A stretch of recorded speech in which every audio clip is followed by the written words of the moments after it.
여러분의 인생에서 가장 결정적이었던 사건 혹시 뭔가요? 여러분의 인생에서 지금까지 살아오시면서 가장 결정적이었던 사건, 여러분의 인생을 그 전과 그 후로 나눌 수 있는 그런 분수령 같았던 그런 사건, 그것이 굉장히 부정적인 것일 수도 있고 굉장히 좋은 것일 수도 있고요. 그것이 어떤 것이었던 간에 그런 분수령 같았던 사건 무엇이 있으신가요? 결혼도 그 가운데 하나겠죠, 그죠? 결혼. 예. 결혼을 해서 가정을 일구고 사는 것, 그것 분명히 그 이전과는, 내가 한 개인으로 그저 싱글로 이렇게 살아가던 삶과는 분명히 다른 그런 삶입니다. 원가족을 떠나게 되고, 그래서 그동안 한 번도 겪어보지 못했던, 경험해보지 못했던 새로운 관계를 경험하고 맺게 되고, 또 이전에는 경험하지 못했던 새로운 역할, 또 새로운 책임, 그것을 갖게 되는 것, 바로 결혼이지요. 그래서 결혼을 통해서 그 이전과 그 이후가 나뉘게 되는 삶의 모양과 삶의 어떤 방향이 나뉘게 되는 그런 일이 우리에게 생깁니다. 살아오면서 그래서 좋은 남편, 좋은 아내의 모습을 우리가 보았다면, 또 좋은 아버지, 좋은 어머니의 모델을 우리가 보았다면, 결혼 후에 여러 시행착오들을 겪긴 하겠지만 우리가 잘 변화된 삶에 적응해 갈 겁니다.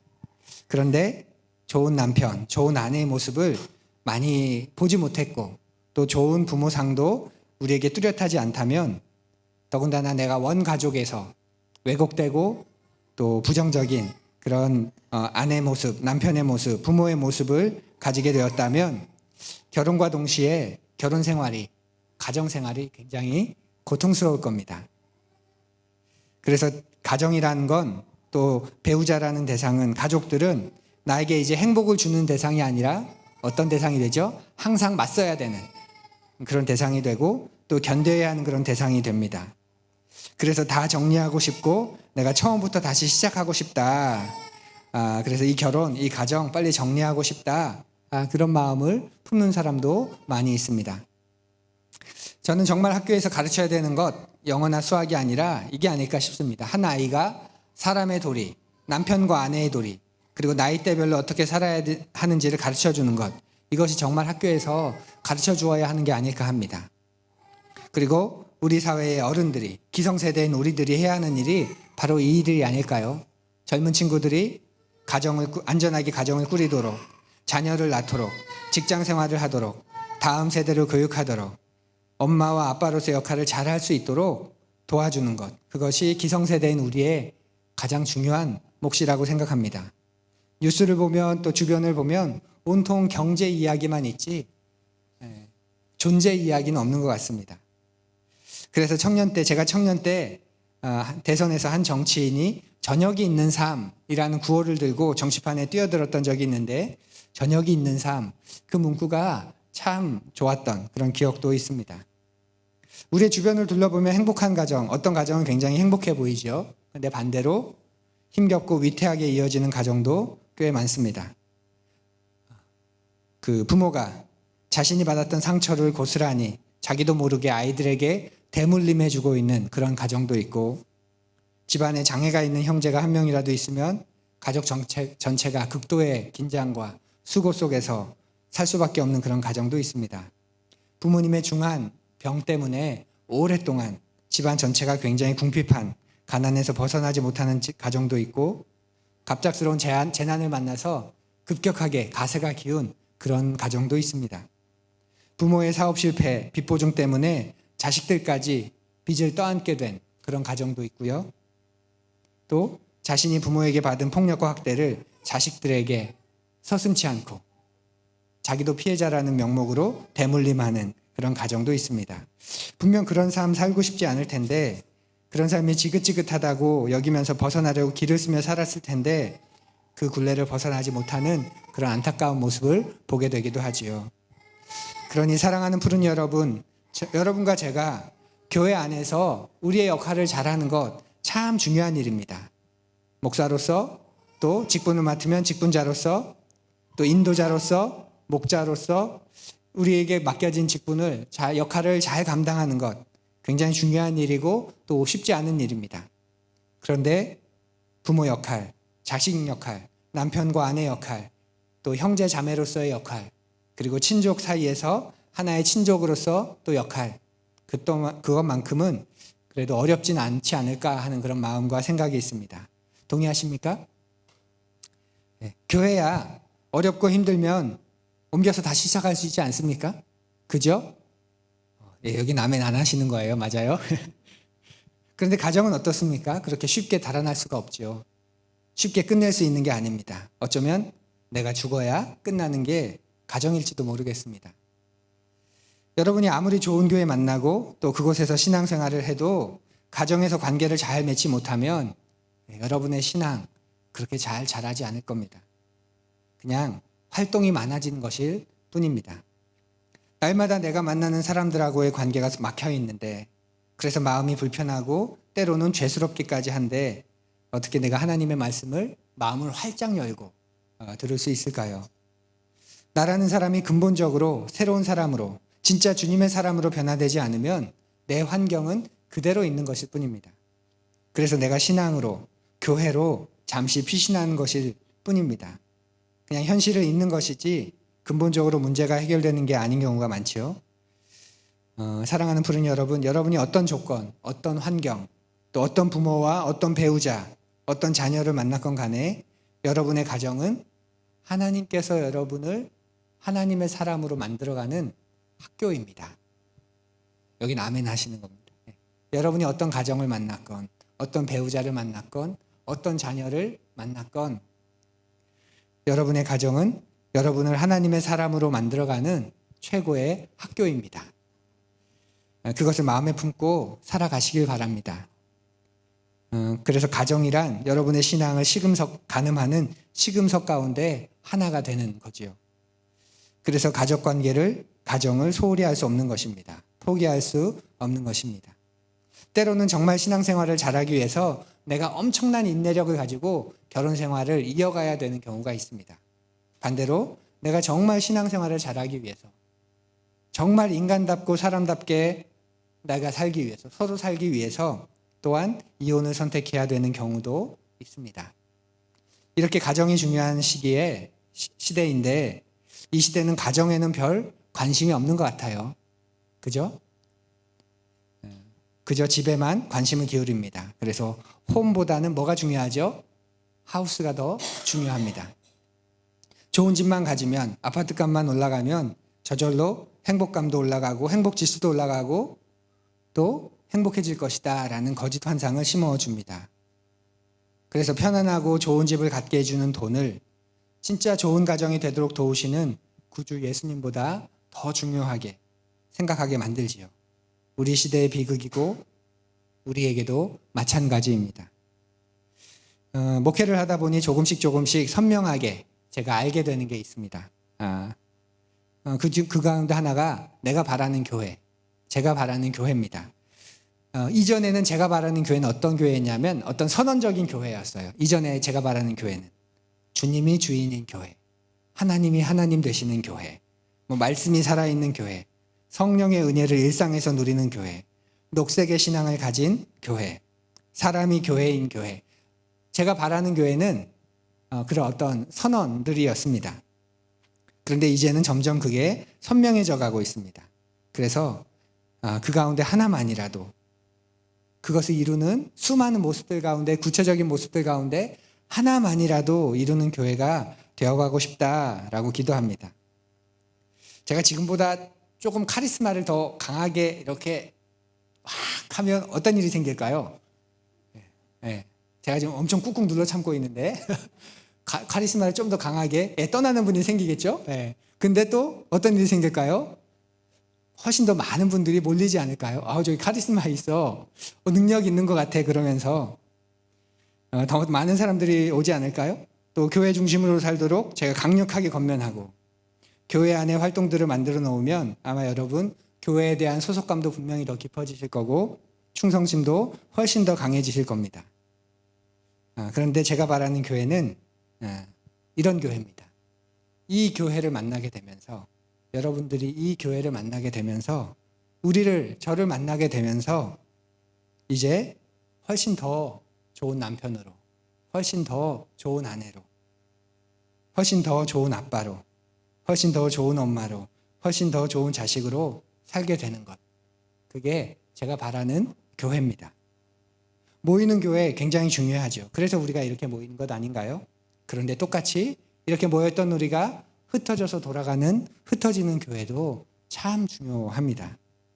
흩어져서 가정에서, 직장에서, 바울이 1장에서 말하는 것처럼 새 사람으로 옷 입은 그리스도인이 되는 것. 그게 제가 바라는 교회입니다. 바울은 그 시작으로 이제 부부에 대한 이야기를 이제 시작합니다. 가정에 대한 이야기를 하는데요. 오늘 18절부터 시작하는데 부부의 이야기, 또 자녀와의 관계에 대한 이야기, 그리고 종에 대한 이야기로 이어갑니다. 근데 잘 아시는 것처럼 이 당시에 종은 가족의 일원으로 받아들였죠. 그래서 결국 바울은 지금 새 사람을 입은 그리스도인, 변화된 그리스도인, 그 사람들이 어떻게 살아가는가 그 이야기를 가정 안에서 가장 먼저 찾고 있습니다. 우리 18절과 19절까지의 말씀을 설교 노트를 보면서 같이 읽어보지요. 골로새서 3장 18절과 19절인데요.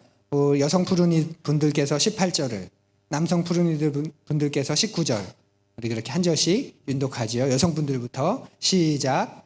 아내된 이 여러분, 남편에게 순종하십시오. 이것이 주님 안에서 합당한 일입니다.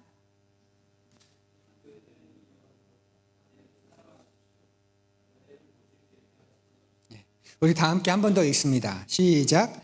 아내된 이 여러분, 남편에게 순종하십시오. 이것이 주님 안에서 합당한 일입니다. 남편된 이 여러분, 아내를 사랑하십시오. 아내를 모질게 대하지 마십시오. 새 사람을 옷 입은 우리가 주 예수 그리스도의 이름으로 가정생활을 한다는 것은 어떻게 사는 것일까? 이제 그 이야기를 부부관계에서 바울 사도가 시작하고 있습니다. 여기서 충분히 유추해 볼 수 있는 게 하나 있죠. 요 앞에 2장에서 어떤 이야기가 나왔죠? 거짓 교사들에 대한 이야기가 나왔죠. 거짓 교사들. 그래서 바울은 특별한 신비 체험이 우리를 거룩하고 영적으로 만드는 게 아니라 일상에서의 주님을 의뢰하는 삶이 우리를 거룩하고 정결하게 만들어 간다라고 말합니다.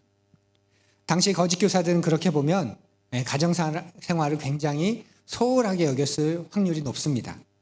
왜냐하면 이들에게 중요했던 것은 특별한 영적인 신비 체험, 영적 체험이기 때문에 그렇습니다. 영적인 감동, 감흥, 강렬한 체험 이런 것들을 추구했던 이들에게 가정생활은 어떻습니까? 지루하고 단조롭고 일상적이고 평범하고, 그래서 이들에게는 이 가정생활이 굉장히 시시하게 그렇게 느껴졌을 겁니다.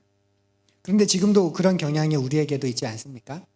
교회는 거룩하고 신령하지만 가정과 직장은 그에 비해 속되다라는 이분법이 은연중에 있습니다.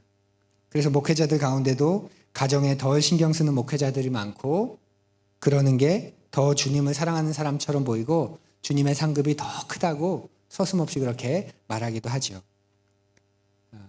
바울 사도는 19절에서 이렇게 말합니다. 남편 된 이 여러분, 아내를 사랑하십시오. 아내를 모질게 대하지 마십시오. 이 말이 당시에는 사람들에게 굉장히 충격적인 말이었다는 걸 여러분이 좀 염두에 둘 필요가 있습니다. 듣는 사람들이, 심지어는 그리스도인들조차도, 이 골로새 교인들조차도 자기의 귀를 의심했을, 진짜 이렇게 말한 거 맞아? 할 만큼 그런 충격적인 사실이었습니다. 당시 로마 사회에서 남편의 권한 어땠을까요? 절대적이었겠죠. 그리고 아내는, 여성은 상대적으로 열등한 존재였습니다. 어느 정도까지였냐면 아내는 도덕적으로 권면할 필요조차 없다. 가치도 없다. 그렇게 여겼습니다. 왜냐하면 여성들은 책임 있는 도덕적인 삶을 살 수 없기 때문에 그렇게, 그러니까 남자가 있고, 성인 남자가 있고, 그 다음 남자 아이들이 있고, 그 다음 여성들이 있고, 이렇게 가는 거죠. 그래서 여성들이 뭔가를 선택해야 된다, 아내들이 뭔가를 선택하거나 결정해야 된다 할 때 도덕적인 판단을 할 수 없다고 여겼기 때문에 뭘 하면 되나요? 남편에게 물어보면 되고, 아버지에게 물어보면 되고, 그래서 뭐 하라는 대로 그냥 하면 되는 겁니다. 그런 시대였습니다. 그런 시대에 바울 사도가 완전히 다른 이야기를 하는 거죠. 왜냐하면 이 가정의 주인은 남편이 아니라 예수 그리스도이시기 때문이다. 이곳의 절대 권력은, 가장 권력자는 남자가 아니라 주님이시다, 그리스도이시다. 그러니 그리스도를 모델로 삼아야 한다라는 말을 하는 겁니다. 18절에서 아내들에게 남편에게 복종해라 이렇게 말하는데요. 이게 합당한 일이다 그렇게 말합니다. 이전 성경에서는 마땅한 일이다 그렇게 말해요. 그리고 이건 또한 당시엔 특별하지 않은 일이었습니다. 당시 로마의 통념에서도 아내는 남편에게 복종하는 게, 순종하는 게 마땅한 일이었습니다. 그런데 바울은 다른 이유를 댑니다. 그런데 그게 마땅하고 바른 이유는, 합당한 이유는 그게 상식이어서가 아니라 그게 주님 안에서 바른 일이기 때문에, 주님께서 만드신 질서이기 때문이다 이렇게 말합니다. 우리 18절 앞을 보면 함께 읽어볼까요? 아내되니 여러분 남편에게 순종하십시오. 이것이 주님 안에서 합당한 일입니다. 세번역에서는 순종한다 이렇게 말하지만 이전 성경에서는 복종해라, 복종이라고 번역을 했고요. 주님 안에서 합당한 일이다, 이것을 이전 성경에서는 마땅한 일이다. 저는 이 표현을 더 좋아합니다. 마땅하다, 복종해라. 아내가 남편에게 복종하는 것, 세번역에서는 순종하는 것, 이것은 로마의 문화와 분명 같지만 덕이 되기 위해서 그 문화를 따라라, 그런 의미가 아니라 바로 주님 안에서 질서이기 때문이다, 마땅하기 때문이다 말합니다. 그리고 성경에 이런 표현을 높아심에서 말씀드리는데 거북해하지 않으시면 좋겠습니다. 성경에 이런 표현을 보면 거북스러울 때가 있죠. 근데 거북스럽게 여기지 않으셨으면 좋겠어요. 우리 생각해 볼까요? 여러분의 몸 가운데 머리가 어디죠? 머리 역할을 하는 게 어디죠? 손으로 한번 짚어보십시오. 내 몸 가운데 머리 역할을 하는 곳. 네, 여기죠. 그걸 문제 삼으시나요? 왜 머리가 여기야? 문제 삼지 않잖아요. 네. 만일 모든 신체가 다 자기 목소리, 자기 권리를 주장하면 아마 우리 몸은 엉망이 될 겁니다. 동물의 세계도 그렇지 않습니까? 하나님은 우리가 동물을 지배하게 하셨습니다. 동물이 인간을 지배하는 질서를 만들어 놓지 않으셨습니다. 동의하세요? 네. 근데 왜 거기에는 불만 갖지 않으십니까? 네. 또 아들 예수님은 아버지 예수님께 복종하는 분이셨습니다. 그리고 성부 하나님은 성자 예수님을 만물의 으뜸으로 세우셨고 교회의 머리로 세우셨습니다. 근데 우리 중 아무도 그것에 이의를 제기하지 않습니다. 왜냐하면 그렇게 하시는 게 우리에게 가장 큰 유익이 되고 우리가 가장 아름다운 존재를 살 수 있는 질서라는 것을 인정하기 때문에 그렇죠. 그런 사람들이 그리스도인입니다. 하나님께서 정해주신 질서가 모든 사람에게, 모든 피조 세계에 가장 좋은 질서다라고 인정하는 사람, 바로 그들이 그리스도인입니다. 같은 의미로 하나님께서는 남자가 여자의 머리가 되도록 질서를 정하셨습니다. 네, 우열이 아닙니다. 우열이 아니고. 남자가 여자의 머리가 된다는 게 우열하다는 뜻은 아닙니다. 성부 하나님하고 성자 하나님은 본질상 어떤 분이시죠? 본질상 같은 분이십니다. 그죠? 삼위일체. 그런데 그분들의 역할에 따라서 그분들은 또한 그 성부 하나님의 말씀을 성자 예수님은 순종하고 복종하고, 성자 예수님을 대신하여 성령 하나님은 이 땅에서 그분의 말씀을 우리에게 깨우쳐주고 가르쳐주고, 그건 우열의 관계가 아니고 그분들이 하시는 일에 존재하시는 모습의 방식입니다. 남편과 아내도 마찬가지입니다. 남편과 아내는 본질상 다르지 않습니다. 그래서 우열도 나눌 수 없습니다. 동등합니다. 그런데 그 역할에 있어서만큼은 남자는 여자의 머리 역할을 맡게 하셨다고 말합니다. 그리고 이 질서가 반드시 주 안에서 존재하게 하셨습니다. 남자가 여자의 머리 역할을 잘하기 위해서는 주 안에 존재해야 되는 거죠. 구주 예수, 주 안에 존재한다는 건 이런 겁니다. 주님께서 우리의 머리가 되신 것을 인정하는 것. 주님이 맞아 우리의 머리가 되셨다. 그분이 만물의 으뜸이시다. 그리고 그분께서 교회의 머리로 행동하시는 것을 보면서 나도 그것을 흉내내고 따라하고, 그것이 주님 안에서 머리 역할을 하는 남성의 모습이 되는 거죠. 그분이 말씀하셨으니까 순종해, 이런 우열의 개념이 아니라 주님 안에서 만물의 으뜸이신 그분이 우리의 머리가 되셨고, 교회의 머리가 되신 그분이 어떻게 교회를 사랑하시고 어떻게 교회를 희생하시고 어떻게 교회를 이끌어 가시는지를 보면서 나도 그 머리 되신 주님을 흉내내는 것, 가정 안에서 아내와의 관계에서 따라하려고 애쓰는 것, 이것이 주님 안에서 요청하는 말씀하신 요청입니다. 그렇지 않으면 주님 안에서라는 이 근거가 빠지면 남자가 여자의 머리라는 질서가 또 하나의 어떤 억압적인 구조를 그런 만드는 일밖에 되지 않습니다. 과거가 그랬잖아요. 고대 사회가. 그렇지 않나요? 남성이 여성보다 우월하다는 그런 질서를 하나 만들어 놓고 그 다음부터 어떻게 됐죠? 예, 남성이 여성을 억압하는 사회 구조가 됐습니다. 당시 로마가 그런 사회였습니다. 여성들에게는 도덕적인 권면조차도 의미 없다. 여성들은 그냥 모르는 일이 있으면 남성에게 물어보면 된다. 아버지에게 물어보고 아버지가 시킨 대로 하면 된다. 남편에게 물어보고 남편이 하라고 하는 대로 되면 된다. 그 구조 속에서 아니 남자가 여자의 머리인데 반드시 주님 안에서 그것을 역할을 해야 된다라고 말하고 있는 거죠. 아내에게는 남편들에게 순종하라고 말하는데 자녀들에게는 종들에게는 부모와 주인에게 복종해라. 세번역에서는 그렇게 좀 구분합니다. 순종과 복종 다르죠. 순종, 자발성이 담겨 있습니다. 그리고 복종, 의무감이 담겨 있습니다. 아내에게 순종해라 이렇게 세번역이 한 번 더 번역한 이유는 분명합니다. 아내와 남편은 신분 차이가 없는 동등한 관계다. 우열의 관계가 아니다. 그래서 여성에게 남성을 향해 아내에게 남편을 향해 복종을 강요할 수 없다. 그거죠. 따르는 거다. 아내가 하나님이 세우신 질서를 존중하고 따를 때 그 자발성을 더 요청하는 것이다 라고 말하는 겁니다. 이런 내용들이 요즘 젊은이들에게는 맞지 않는 것 같습니다. MZ세대나 20대, 30대 청년 젊은 부부들에게는 이게 어떻게 느낄까요? 굉장히 꼰대 같은 이야기, 또 비합리적인 말처럼 들릴지도 모르겠습니다. 그러면서 그렇게 쉽게 얘기하지 않을까요? 차라리 두 사람이 상의해서 결정하는 게 더 낫지 않습니까? 두 사람이 상의해서 더 좋은 길을 선택하는 게 더 낫지 않나요? 이 말 어떻게 들리십니까? 어떤 말인가요? 맞다고 하자니 아닌 것 같고 아니자고 하자니 또 아닌 것 같고 그러세요? 맞는 말이죠.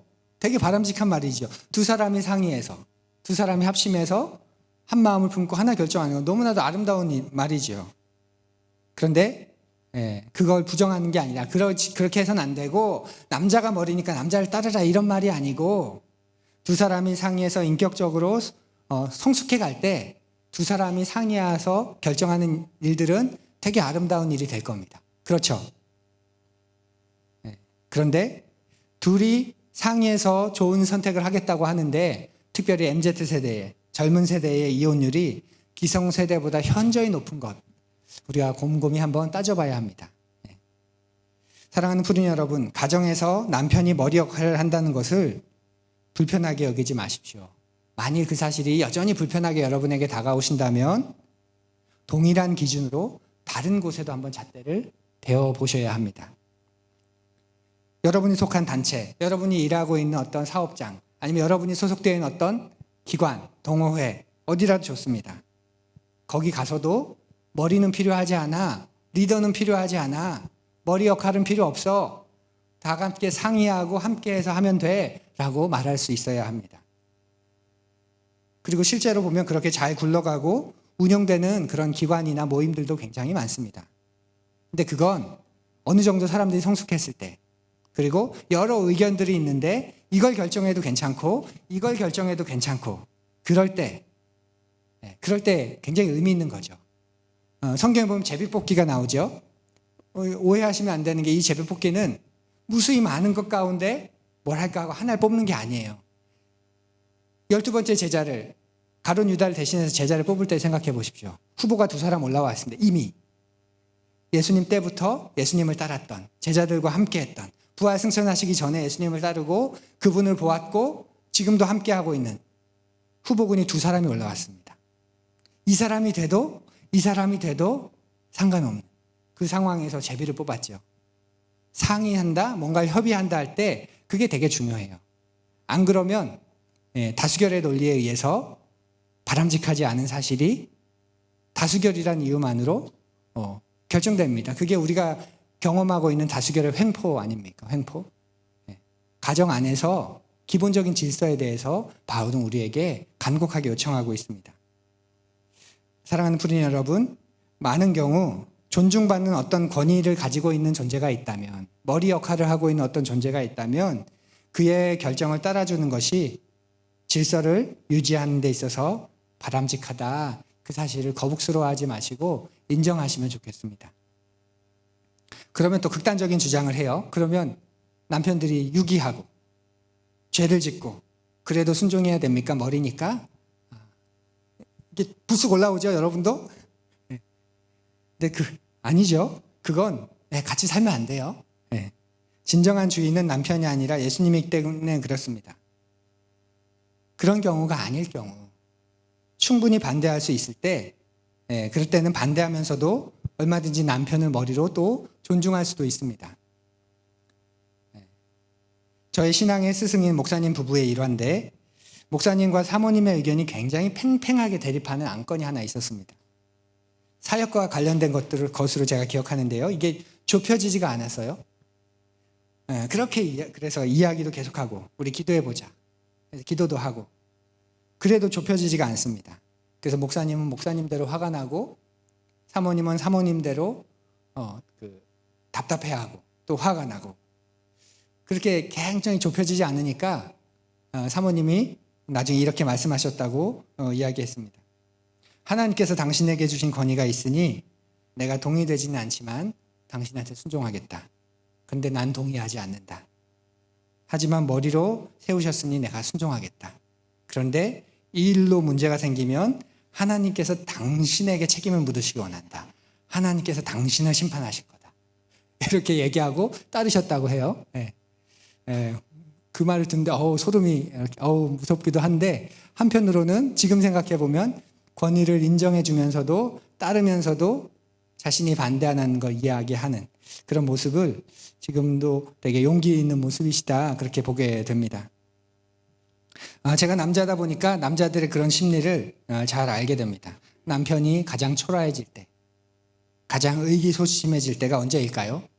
일이 잘 안 될 때, 벌어오는 돈이 적을 때, 그때보다 더 있습니다. 바로 아내 앞에서, 자녀들 앞에서 내 면이 서지 않을 때 한없이 초라해지고 한없이 의기소침해집니다. 권위가 없어지고 존경심이 사라졌을 때 거의 모든 남편들은 음침해지고 의욕을 상실하고 심지어는 외도까지 그럴 때 하게 되지요. 우리 주변에 남편이 커 보이고 아버지가 늘 커 보이고 든든해 보이는 가정 몇 가정이나 있을까요? 이 시대의 남편들 간신히 자식들 가정 건사하려고 또 학교 보내는데 안간힘을 쓰는 것만으로도 어깨가 굉장히 무거운 그런 사람들입니다. 그래서 자신이 없는 남자일수록 허세 부르고 목소리가 커지고 화도 내게 되어 있습니다.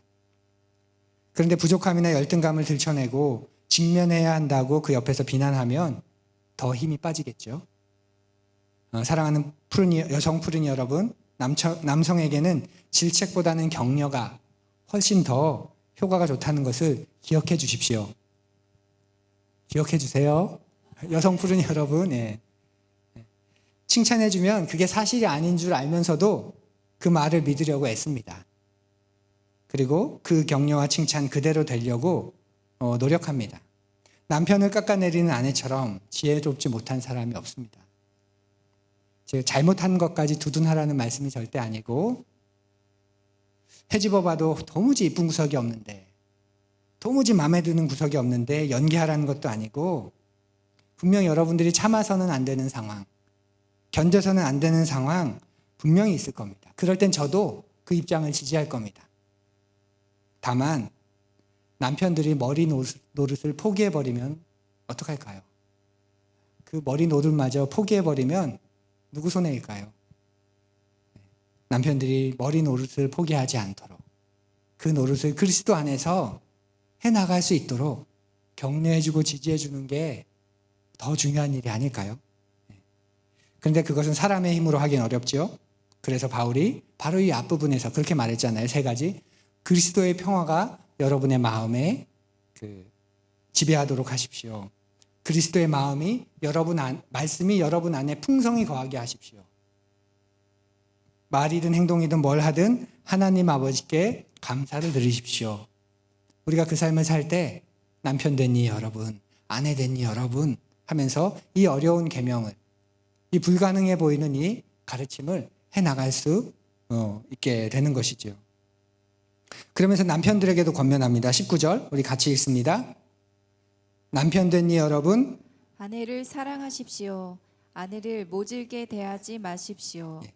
아내를 사랑하십시오. 모질게 대하지 말아라 할 때 이 모질게는 이전 번역에서는 괴롭게 하지 말아라. 또 영어 번역에서는 쓰디쓴 마음을 갖게 하지 말아라. 이렇게 번역했습니다. 이것 당시에는 굉장히 충격적인 말이었죠. 파격 그 자체였습니다. 영혼이 몸을 지배하듯이 남편이 아내를 지배하는 게 맞는 시대에 시대의 상식과는 전혀 동떨어진 말을 바울이 하고 있기 때문에 그렇습니다. 당시 문학에서도 남성이 여성을 사랑하는 건 있지만 남편이 아내를 사랑하는 그런 문학의 개념은 생소하고 없습니다. 그런 시대에 아내에게 남편에게 복종해라 했으니 이제 반대는 어떻게 되나요? 남편은 아내를 잘 다스려라, 잘 지배해라.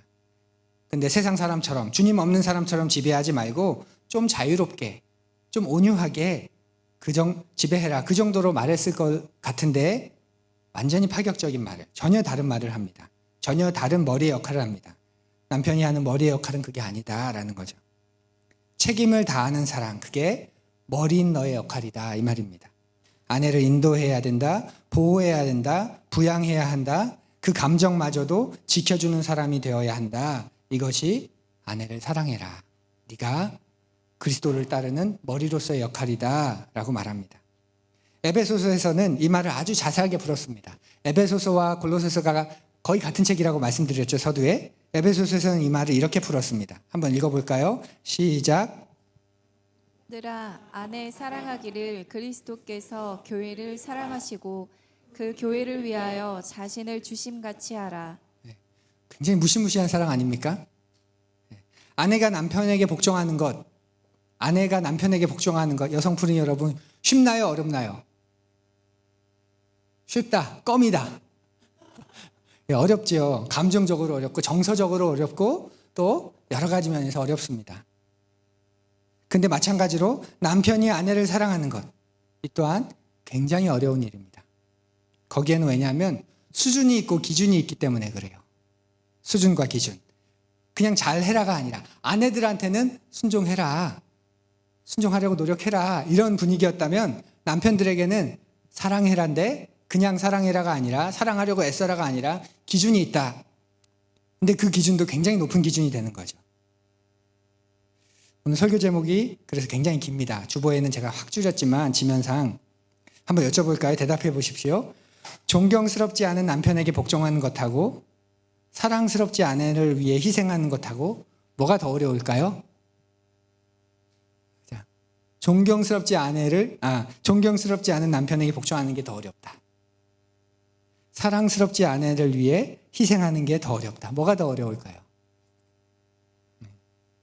그리고 그 이유는 뭔가요? 저는 사랑스럽지 않은 아내를 위해서 자기를 희생하면서 사랑하는 게 훨씬 더 어렵다고 생각합니다. 이러면 또 자꾸 이제 루머가 아내를 사랑하지 않는데 그게 아니라 전 제 아내를 사랑합니다.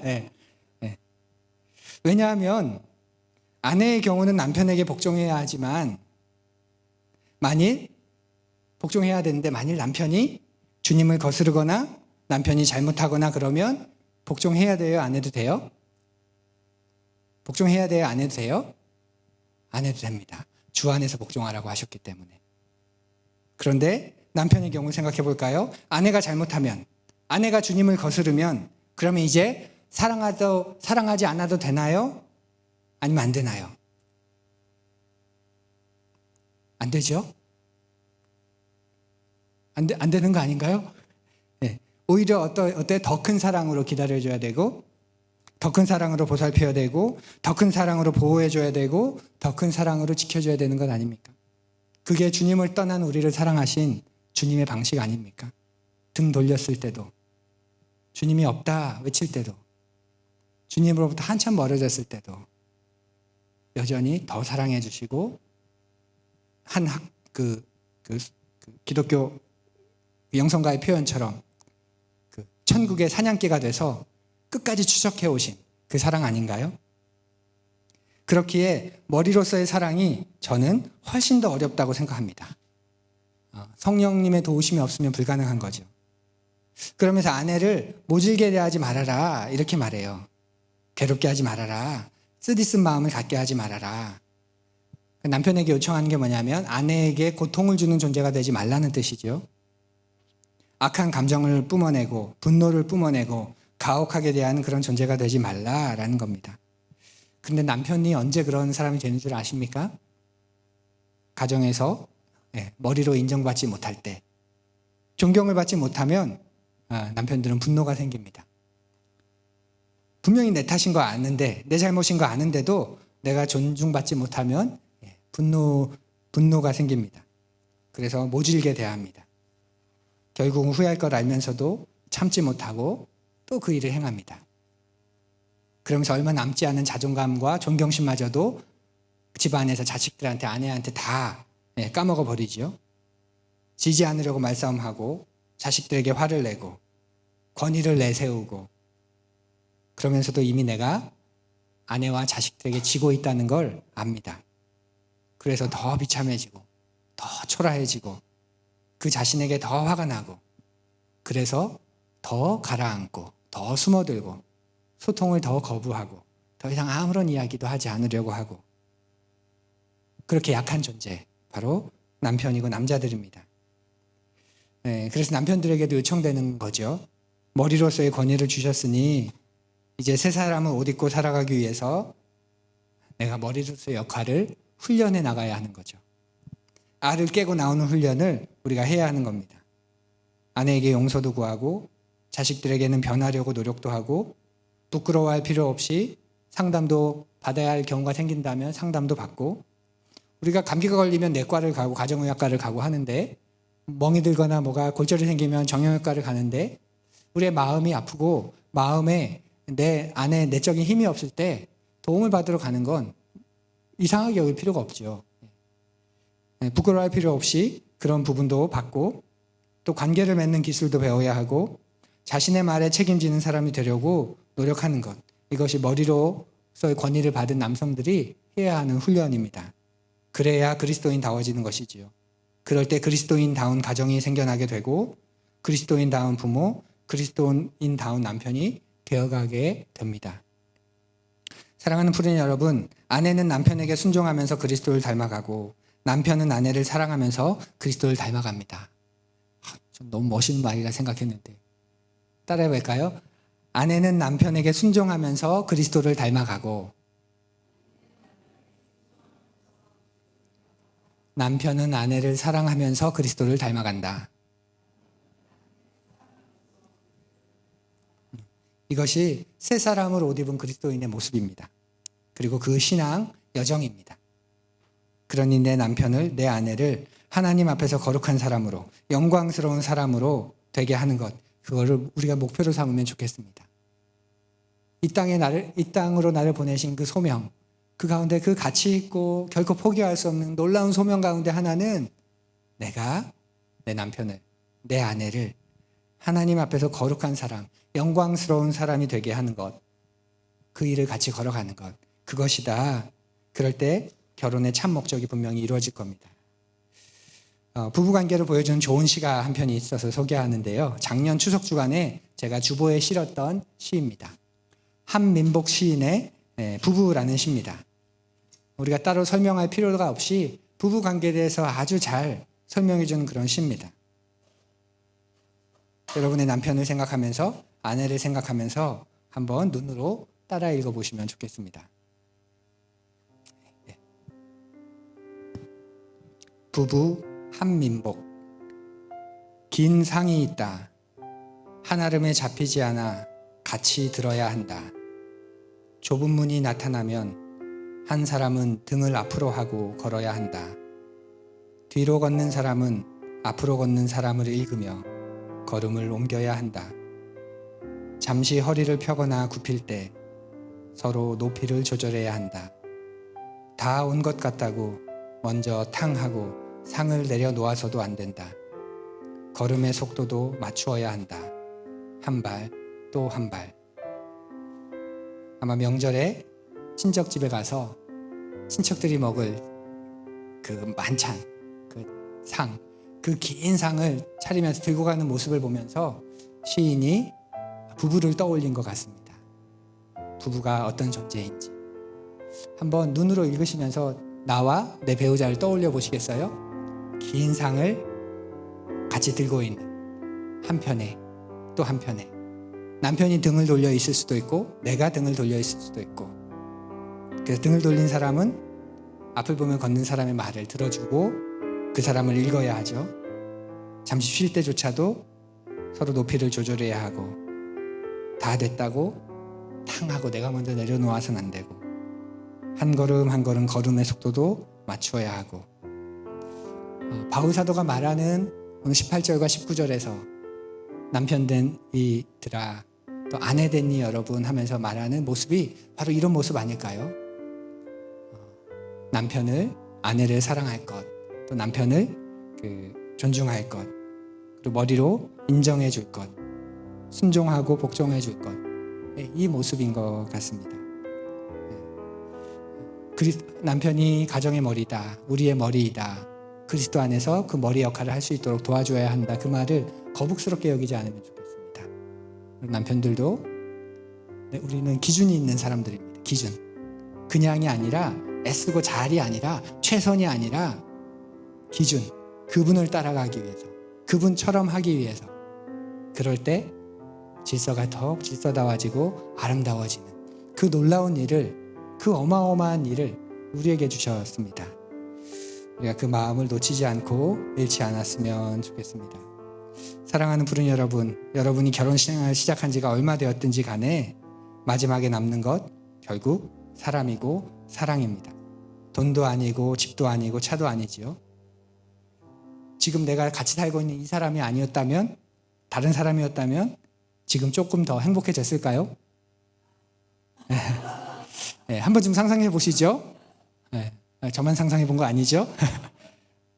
왜죠? 아프니까, 힘드니까, 마음앓이가 너무 심하니까.